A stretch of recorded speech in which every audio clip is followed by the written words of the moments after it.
चलिए अब हम बात करते हैं यूनिफॉर्म सिविल कोड की कि ये कितना यूनिफॉर्म है। अभी हाल ही में उत्तराखंड सरकार ने कुछ बीते दिनों पहले यूनिफॉर्म सिविल कोड लगाया है इस उत्तराखंड के अंदर।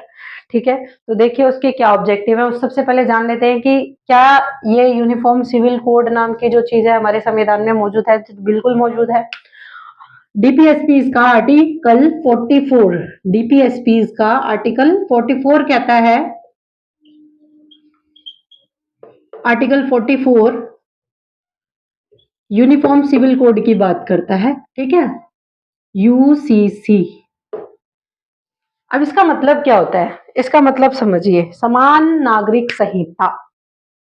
ठीक है, तो इसका मतलब ये हो गया कि भारत में जितने भी लोग हैं सब समान हैं, किसी तरह का भेदभाव नहीं, जैसा कि हमने प्रियम्बल में भी बताया था और आगे भी बार बार जिक्र करेंगे।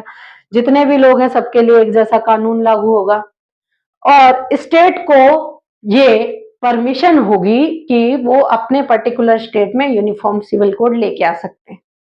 ये अथॉरिटी, ये मैटर स्टेट के पास जाता है, क्योंकि डीपीएसपी पे क्या है, लेजिस्लेटिव असेंबलीज, लेजिस्लेटिव काउंसिल, हमारी पार्लियामेंट में मतलब सेंटर में भी कानून बनाए जाते हैं।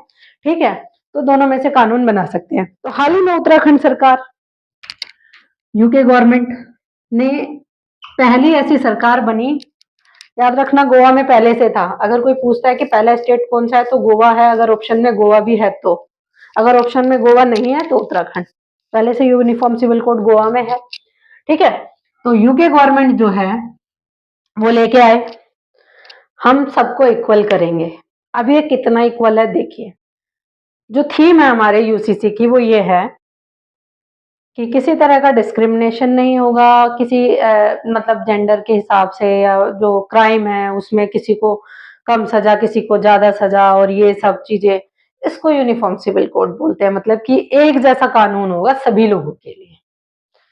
यहाँ पे धर्म की अगर बात की जाए तो फिर सभी धर्म के लिए होना चाहिए, है ना। तो हाल ही में कुछ पर्टिकुलर लॉज बनाए हैं। पहला जान के इंटरेस्टिंग लगेगा आपको कि एक जो है कुछ इंपॉर्टेंट मुद्दे रखे गए इसमें कि अगर पहले मुस्लिम लॉ में जो है, हमारे जो लॉज हैं वो अलग अलग तौर पे बटे हुए हैं। मैं बता दूं आपको पहली बात तो, हिंदू मैरिज एक्ट को या जो हमारा मतलब हिंदू मैरिज एक्ट हो गया या हिंदू लॉज हो गए, उनको हिंदू या जितने सिख वगैरह हैं जनरली उसी को फॉलो करते हैं। ठीक है, मुस्लिम लॉज अलग बना हुआ है, शरिया लॉ है, उसमें शायद लड़कियों की शादी की उम्र 13 साल थी, अभी सभी के लिए किया गया 18 साल। बिल्कुल सही किया, कोई बुरी बात नहीं। ठीक है, पॉलीगैमी को क्या किया गया, बंद किया गया कि अब आप एक ही शादी करेंगे। ठीक है, आप बहुत सारी शादियां नहीं कर सकते, ये भी ठीक है। हलाला वगैरह जैसा, मतलब पर्टिकुलर एक रिलीजन को टारगेट तो किया है कहीं ना कहीं, ये सब बंद कर दिया गया है। इसके लिए जो सबको और भी बहुत सारी चीजें हैं जहाँ किया है। हाँ, एक और चीज किया गया, आप इंटर ब्लड रिलेशन, मतलब भाई चाची ताई मौसी इन सब की लड़कियों से या बच्चों से शादी नहीं कर सकते, ये इलीगल है। ठीक है, तो ये उत्तराखंड गवर्नमेंट लेके आई है। तो नॉर्थ में तो ये पर्टिकुलर एक कम्युनिटी पे लागू होता है, हालांकि साउथ में तो हिंदुओं पे भी, हिंदू भी क्या है, उनके भी ताऊ चाचा मामों में चलती है शादियां। ठीक है, अब सेंटर भी इसको लाने की बात कर रहा है, तो देखिए, तो ये सब क्या किया गया है, बैन कर दिया गया है कड़े तौर पे। उसके बाद एक और कानून आया है। वो कानून क्या आया है कि अगर आपको लिव इन में रहना है, बच्चों को जान के थोड़ा वो लगेगा, तो अब आपको मजिस्ट्रेट के पास 1 महीने के अंदर अंदर जमा कराना होगा अपना सर्टिफिकेट। 18 साल से आप कम के नहीं होने चाहिए। 30 दिन के अंदर अंदर रजिस्टर कराना होगा। उसकी इंफॉर्मेशन जो स्टेशन मास्टर है, एसएचओ है, उसको भेजी जाएगी। आपके घर वालों को इन्फॉर्म कराया जाएगा। और लिव इन रिलेशन में रहते हुए अगर आपने कुछ भी इलीगल बोला है तो आप जेल जाएंगे भाई।